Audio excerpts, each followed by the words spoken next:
Pharmacy থেকে শুরু করে হসপিটালের বিল অবধি কে এমন সহৃদয় ব্যক্তি যে কিনা রাইয়ের পৌঁছানোর আগেই সব বিল পে করে দিচ্ছে, সেই মানুষটার রহস্য উদ্ঘাটনের পেছনে এবার উঠে পড়ে লাগলো রাই। হ্যাঁ বন্ধুরা, ভিডিওতে লাইকটি দেখতে থাকুন। রাই যখন ফার্মেসিতে ওর দাদাভাইয়ের জন্য মেডিসিন কিনতে যায়, ঠিক সেই সময় ফার্মেসির লোকটাকে রাই বলতে থাকে যে আচ্ছা দাদা, কত হয়েছে বিল? এ কথা বলা মাত্র সেই লোকটা বলতে থাকে যে ম্যাডাম, বিল তো অলরেডি পে হয়ে গিয়েছে। এ কথা বলা মাত্র রাই অবাক হয়ে বলতে থাকে যে আচ্ছা, অলরেডি পে হয়ে গেছে, সেটা কোথা থেকে এলো? এই কথা বলা মাত্র ছেলেটা বলতে থাকে যে ম্যাডাম, একটা ফাউন্ডেশন থেকে অলরেডি বিলটা পে করা হয়ে গিয়েছে।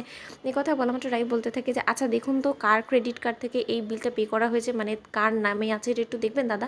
এই কথা বলা মাত্র অনির্বাণ আগে থেকে চালাকি করে ছেলেটাকে ফোন করে বলে দেয় যে যে মানুষটা এই মুহূর্তে আপনার সামনে দাঁড়িয়ে আমার বিষয়ে জিজ্ঞেস করছে, সেই মানুষটাকে কোনো মতেই আমার আইডেন্টিটির খোঁজ দেবেন না। এই কথা বলা মাত্র ছেলেটা অনির্বাণের কথা রাখার জন্য রাইকে বলতে থাকে যে দেখুন দিদি, সেসব ইনফরমেশন আপনাকে দিতে আমরা বাধ্য নেই। আপনি মেডিসিন নিতে এসেছেন, আমরা আপনাকে বলে দিয়েছি যে আপনার মেডিসিনের বিল পে হয়ে গিয়েছে, তারপরে আপনি প্লিজ অন্যজনকে একটু আসতে দিন। আপনি এখানে দাঁড়িয়ে থাকলে তো আমাদের অন্য কাস্টমাররা মেডিসিন নিতে পারবেন। এই কথা বলা মাত্র রাই বলতে থাকে ঠিক আছে দাদা, আমি বরঞ্চ এখন যাচ্ছি, কিন্তু তার শর্তে আপনি একবার হলো এই ইনফরমেশনটা একটু প্লিজ কালেক্ট করে রাখবেন। ওদিকে রাই ওর দাদাভাইয়ের রুমে গিয়ে বলতে থাকে জানিস তো দাদাভাই, বেশ অবাক একটা কাণ্ড ঘটলো। আমি শুনেছি তোর মুখ থেকে যে তুই নাকি বললি যে কোনো একটা এনজিও হয়তো বা তোর এই সার্জারির পেছনে সকল খরচটা ফান্ডিং করছে, কিন্তু তার সত্ত্বেও হঠাৎ করে ফার্মেসি লোকটা জানিস তো আমাকে বললো যে তোর যে মেডিসিনগুলো আমি এখন নিয়ে এসেছি, সেই মেডিসিনগুলোরও নাকি বিল লাগবে না, কেউ একজন নাকি বিল পে করে দিয়েছে। এখন এই বিলগুলো কে পে করছে সেটাই আমার মাথায় ঢুকছে না।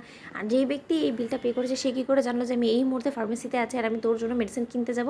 নিশ্চয়ই এটা ওই ডক্টর তৌসিফই সেই মানুষটাকে বলেছে। ডক্টর তৌসিফের সাথে নির্ঘাত সেই মানুষটা খুব ভালোভাবেই কানেকশন আছে।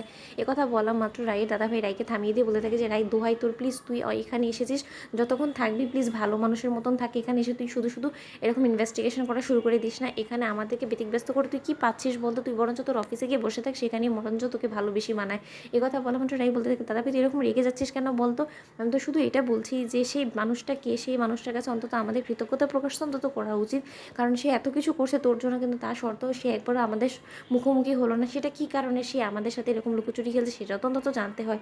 এ কথা মাত্র রাইয়ের দাদাভাই রাইয়ের কথার উপরে বিরক্ত হয়ে বলতে থাকে যে দেখো, এখন যদি সেই সহৃদয়বান ব্যক্তিটা তোমার শরণাপন্ন হয়েও যায়, তাহলে তুমি কি করতে পারবে বলো তো? তুমি তো সেই মানুষের সাথে ভালো করে মোটেও কথা বলবে না, তুমি উল্টো তাকে কীভাবে অপমান অপদস্থ করে দূর দূর করে তোমার কাছ থেকে তাড়িয়ে দেওয়া যায়, তুমি সেই ব্যবস্থাই করবে, কারণ সেই মানুষটাই এরকমই কথা বলা মাত্র রাই বলতে থাকে যে দাদাভাই, আমি তার সাথে এরকম বাজে ব্যবহার কেন করতে চাবো? যেই মানুষটা কিনা এত কিছু করলে আমার পরিবারের জন্য, তার প্রতি আমার এত কিসের ক্ষোভ থাকবে বলতো? তুই কী সব বলছিস? এই কথা বলা মাত্র অনির্বাণের নাম ভুলবশত রাইয়ের দাদাভাই মুখে এনে ফেলে। আর ঠিক সেই সময় রাইয়ের সন্দেহ হয়। রাই বলতে থাকে কী বললি তুই? অনির্বাণের নাম বললি একটু আগে। তখন রাইয়ের দাদাভাই বলতে থাকে যে না, আমি অনির্বাণের কথা বলিনি, আমি বলছি যে তুই কী করবি সেই মানুষটার কথা জেনে। তো বন্ধুরা, ভিডিওটি ভালো লাগলে লাইক এবং শেয়ার সাবস্ক্রাইব করুন।